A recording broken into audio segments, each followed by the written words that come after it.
I'm so excited to launch my brand new book, Astrology Realized, Your Journey to Understanding Astrology. Buy it now on Amazon.com.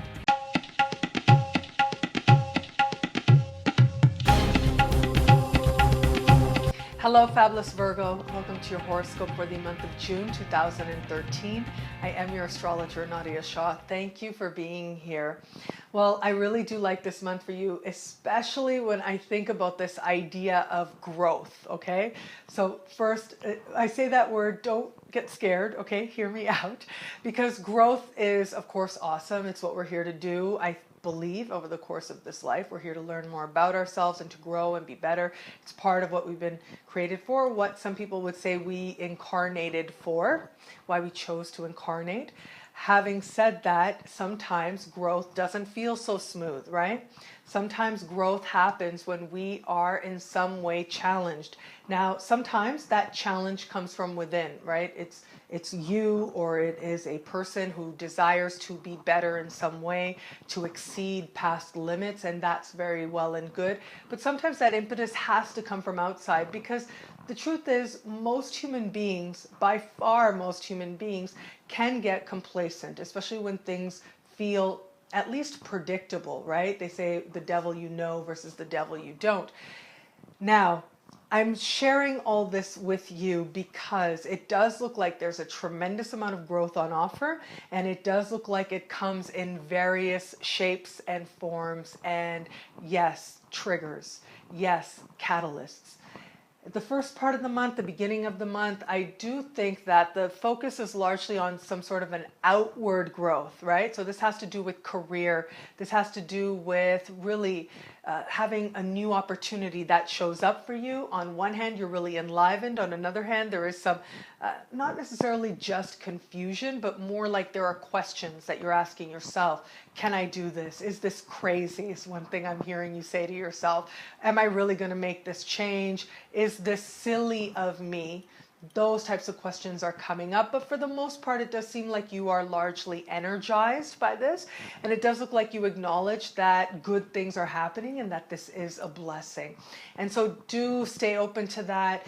If you are someone who's been looking for some sort of advancement where it comes to your career, you could experience that now. It does end up looking a little bit different than you thought it would. And again, just embrace that and be open to that and walk that path. Something I would really encourage you to do.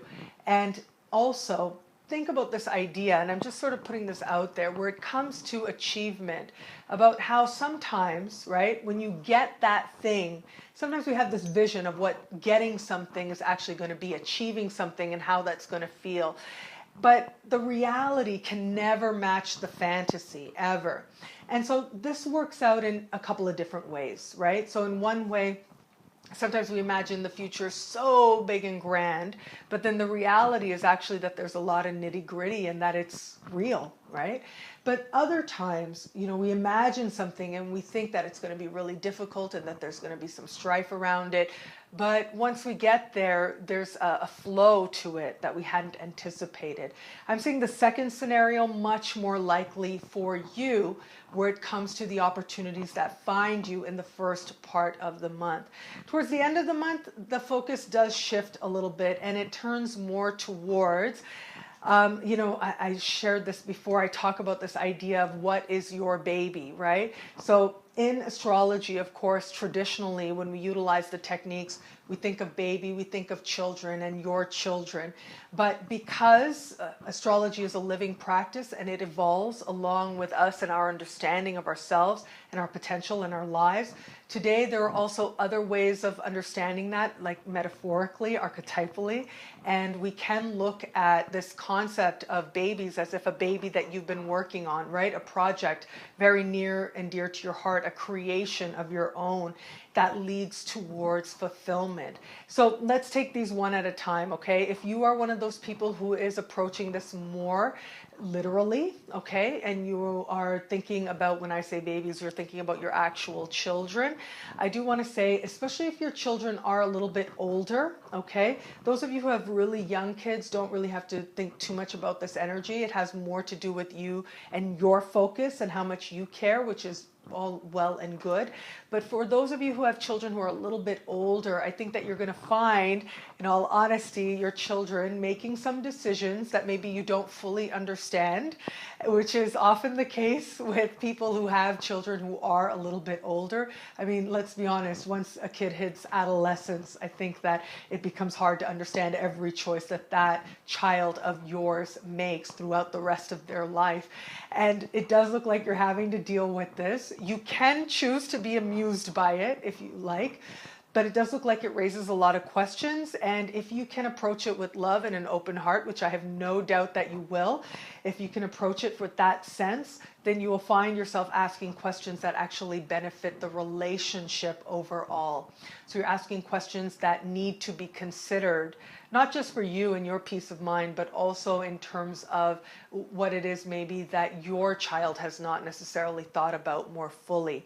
And so that is there. It does look like your kid is having you think really fast on your feet. And this is true for your kids no matter what age they are, okay? So do keep that in mind. And for those of you who have younger children as well, again, it does look like, not a decision necessarily, but it does look like there is an impetus, a desire to do something that maybe you don't necessarily understand or doesn't really relate or correlate too much to your own background or what it is that you desire to do. And I'm giving a very, very sort of superficial example, but I'm thinking about families where maybe everyone's really artistic and then all of a sudden your kid comes home and says, you know, I want to be on the soccer team.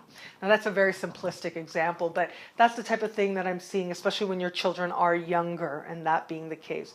But of course, as I said, metaphorical, right? I talked about metaphor and archetypes, and if you are one of those people who has a project that is considered your baby, that you look at as your baby, then you may very well find that all of a sudden you realize that there's more work to be done, something you overlooked, something that needs closer attention.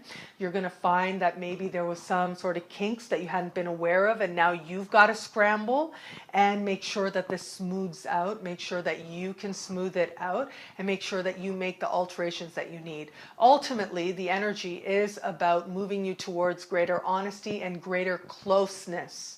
That's closeness with, again, your literal children or your projects.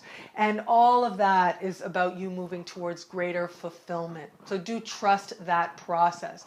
Focus on what's happening outside of you. Focus on all the potential that you have and all the achievements that are there to be had for you in the first part of the month.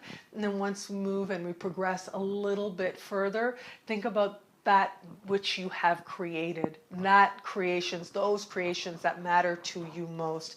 It is there that you are going to find some very interesting questions showing up, but also further fulfillment and further closeness, the type of which you have desired to move towards.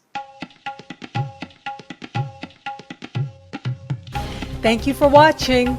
It'll be a great month. Be fabulous and enjoy.